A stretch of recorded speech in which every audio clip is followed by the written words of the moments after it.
இப்ப என்ன செய்யுது? இந்த மரங்கள் தன்னுடைய இலை அப்படியே உதுத்து உதுத்து வேர்ல இலை பூவை எல்லாம் கொட்டி கொட்டி வைக்குது. பல ஆண்டுகளால் அப்படியே இருந்து வேர்ல படிஞ்சு படிஞ்சு படிஞ்சு படிஞ்சு மண்ணா மாறுது. மண்ணா மாறுது. அரை அங்குலம் இப்படி மண் இப்படி மக்கி மண்ணா மாறுவதற்கு 1000 ஆண்டுகளை எடுத்துக்கிறது.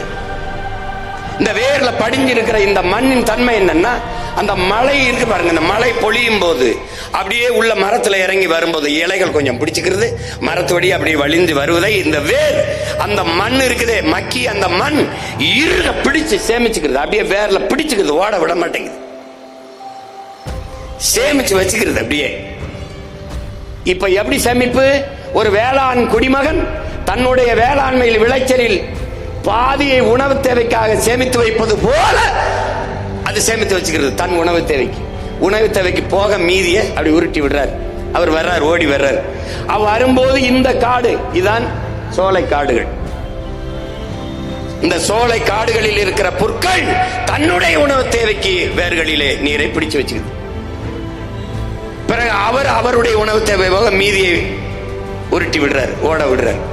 அது ஓடி வந்து இந்த மாதிரி சமவெளியில் இருக்கிற கிராஸ்லேண்ட் புல்வெளிகளிலே வந்து வலியுது. அந்த புற்கள் தன்னுடைய வேர்களில் உணவு தேவைக்கு பிடிச்சு வச்சுக்கிறது. இது வெறும் புல் அல்ல, அது நீர் சேமிக்கும் வங்கி என்பதை என் உயிரினும் இனிய என் உடன் பிறந்தார்கள் புரிந்து கொள்ளணும்.